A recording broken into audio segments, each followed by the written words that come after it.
Brad, a fairly special match going into Good Friday, the first one ever.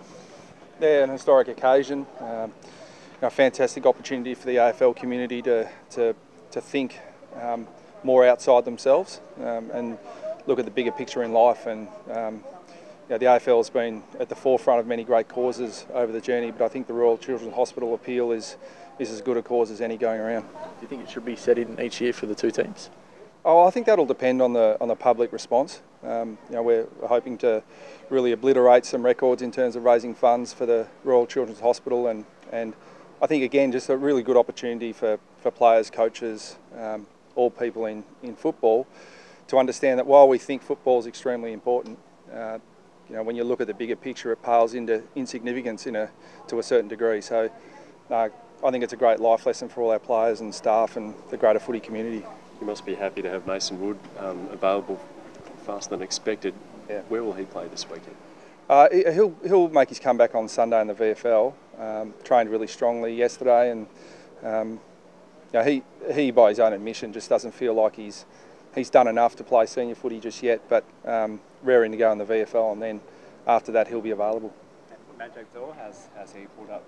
Yeah, he's pulled up really well. He got through all his concussion testing with flying colours, so he'll be available. But as I'm sure will be speculated about, we'll have a decision to make as to the makeup of our talls, and I suspect at different stages of the year we'll go with different structures, but we'll try and work out what's best for this week and what's best to counter the Bulldogs' defence. Are you sort of conscious of the fact that the Bulldogs have typically lined up fairly small compared to some other sides, and sort of need to match that spread, I suppose? Yeah, I think that is a factor. They run out of defence, and their talls are generally pretty mobile. So we certainly don't want to be too top heavy, but at the same time, I think look back to round 6 last year. Aerially, we had a fair bit of dominance there too. So it comes down to the decision: do you think you can market strongly against their smalls, or do you think the ball's going to be on the ground more? So we'll keep weighing all that up and make a final decision on selection tonight. Luke Beveridge said the ruck was going to be pivotal on Saturday. Is that tomorrow? Do you agree? Yeah, well, it usually is. Even if you're not converting hit-outs to clearances, it still allows you to set up the way you want to set up and be a bit more proactive around the contest. So, we've got a few options in the ruck there, but the challenge for those guys is to take that potential advantage and turn it into a real strength for us. Maybe Thomas, 200th game. What kind of players have you been for this footy club? He'll leave a fantastic legacy for all small forwards who come through our club, and particularly Indigenous forwards. You think back to the Cracker brothers, and I think Lindsay, it's fair to talk about him in the same sentence as those guys, and he's come through some incredible challenges and hardships over the journey to be the quality person and player he is today. So he's really highly regarded within our club, and I think 200 games for Lindsay in particular is a terrific milestone. There's been a bit of criticism towards Andrew Swallow by Nick Del Santo. Do you think that's been a little bit unwarranted after 3 games? Yeah, look, I think Dal's probably just making observations that when he's watching a game and what he's known in the past. He's known Andrew Swallow as purely an inside midfielder when Dal was here at North, and we're trying to add some strings to Andrew's bow, but also to the team flexibility. So that's no different to Robert Murphy's been playing half forward, half back.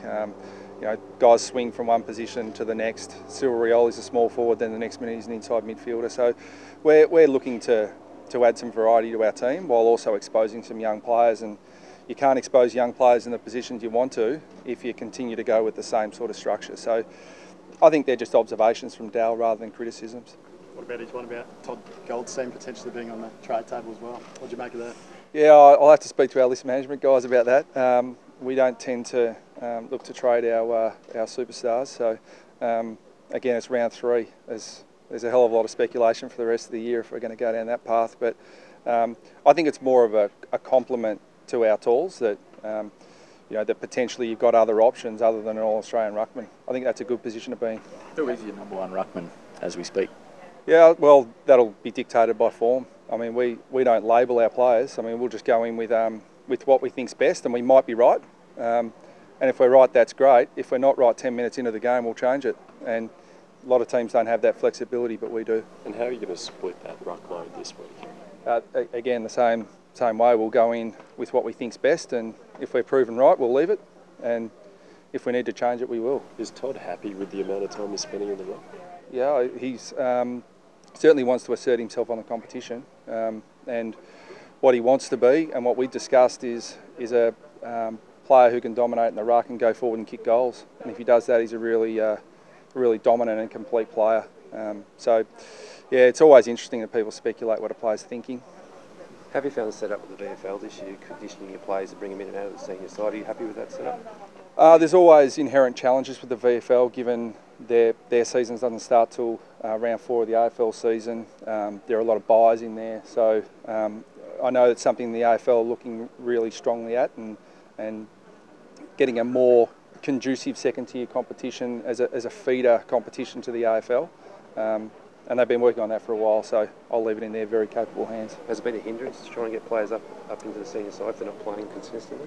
I think training forms the basis for it. We'd certainly like to have a few more games, but we're really fortunate that we've got a great relationship with Werribee, and they've scheduled practice games when there wasn't a game scheduled, just probably more for us than for them, because they don't need to play practice games 8 weeks out from the season.